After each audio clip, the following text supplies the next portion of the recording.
Imagine a world where the Maratha Confederacy, rather than the British, became the dominant power shaping India's future. A victory in 1761 would not instantly create a unified empire, but it could give Indian rulers a chance to negotiate the modern age on their own terms. In our timeline, the Marathas suffered a catastrophic defeat at the Third Battle of Panipat on the 14th of January 1761. But what if better intelligence, tighter logistics, and a less burdened army changed the outcome of that decisive day? A Maratha victory would not erase every rival in India. It would, however, prevent a devastating loss of soldiers and political confidence, changing the balance among the Marathas, the Mughal court, Afghan powers, and the East India Company already rising in Bengal. By the mid-18th century, Mughal authority had weakened across much of the subcontinent. Delhi remained symbolically important, but regional powers, from the Marathas to Mysore, Hyderabad, Sikh groups, Rajput states, and Bengal, held a real leverage. Among them, the Maratha Confederacy was one of the most formidable. From its Deccan heartland, a network of powerful houses collected chaff and exercised influence across central and northern India. Yet that very decentralization could also become a weakness. Maratha forces relied on mobility, cavalry, local alliances, and flexible revenue systems. They were formidable, but they were not invincible. Every new campaign stretched supply lines and required cooperation among commanders with their own ambitions. Their northern expansion brought them into conflict with Ahmad Shah Durrani, the Afghan ruler whose armies could draw on experienced cavalry and alliances in North India. Panipat became a contest over influence, supply, and legitimacy, not simply a battle between two civilizations. In early 1761, Sadashivrao Bhal's army faces the Durrani coalition on the plains of Panipat. Both sides understand that a single misjudgment could determine who sets the terms in northern India for a generation. Historically, the Marathas were hampered by strained supplies, weak reconnaissance, and a massive camp that slowed the army. In this scenario, non-combatants are moved south before the final confrontation, while scouts and quartermasters receive clearer authority. Reliable scouts identified Durrani flanking pressure and threats to the supply line.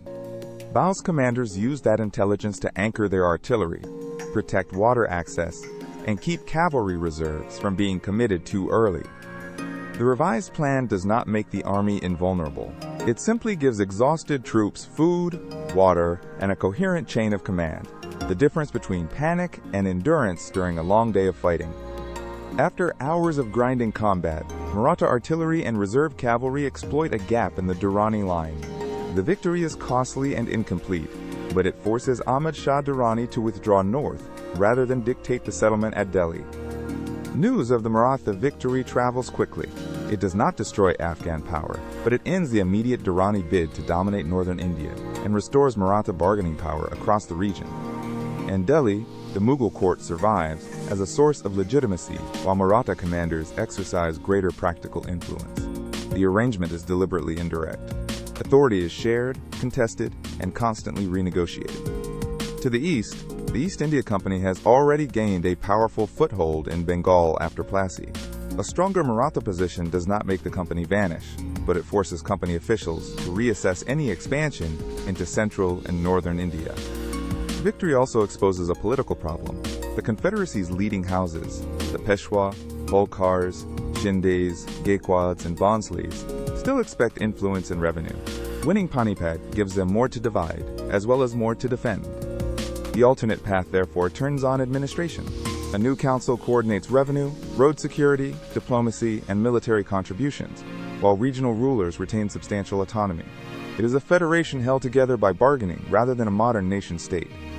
By the 1770s, fortified cities and market towns benefit from calmer roads and stronger patrols. Yet sentries remain on the walls. The new order is prosperous, precisely because its leaders know that peace can be temporary. If the Confederacy maintains this balance, it can standardize some tribute, improve judicial appeals, and invest in roads without eliminating local rule. Trade grows because the state reduces uncertainty, not because it suddenly controls every corner of India. India's artisans remain central to this strength. Textile weavers, metalworkers, shipbuilders, and agricultural communities build on existing skills, while court patronage and trade demand encourage gradual technical improvement. The company responds with negotiation, commercial pressure, and alliances at the edges of Maratha influence. But a stronger federation can bargain from a firmer position. limiting the company's ability to convert every commercial dispute into territorial expansion. European merchants still trade in Indian ports, and European powers still compete across Asia. The difference is that Indian rulers possess more leverage over customs, fortifications, and access to inland markets than they did in our timeline. More revenue remains within Indian courts, merchant networks, and local institutions. It funds irrigation, road maintenance, military supplies, and credit. Not a guaranteed golden age, but a wider base from which regional economies can recover and grow. Along the Arabian Sea, the Marathas expand coastal patrols and cooperate with Konkan shipbuilders. This creates meaningful regional naval influence and safer convoy routes, though it does not turn them into masters of the entire Indian Ocean. Colonial expansion in India becomes slower, costlier, and more contested. European empires continue pursuing opportunities elsewhere, but the subcontinent remains a field of negotiation among Indian states, company interests, and rival European powers. Without a sweeping transfer of wealth out of the subcontinent, craft industries can invest more steadily in better looms, dyes, metallurgy, and transport. Change is incremental, rooted in Indian workshops rather than a sudden industrial revolution. A Maratha-led order also inherits the cultural complexity of the lands it governs. Marathi, Persianate, Mughal, Rajput, Deccan, and many local traditions continue to shape courts, literature, music, and everyday life.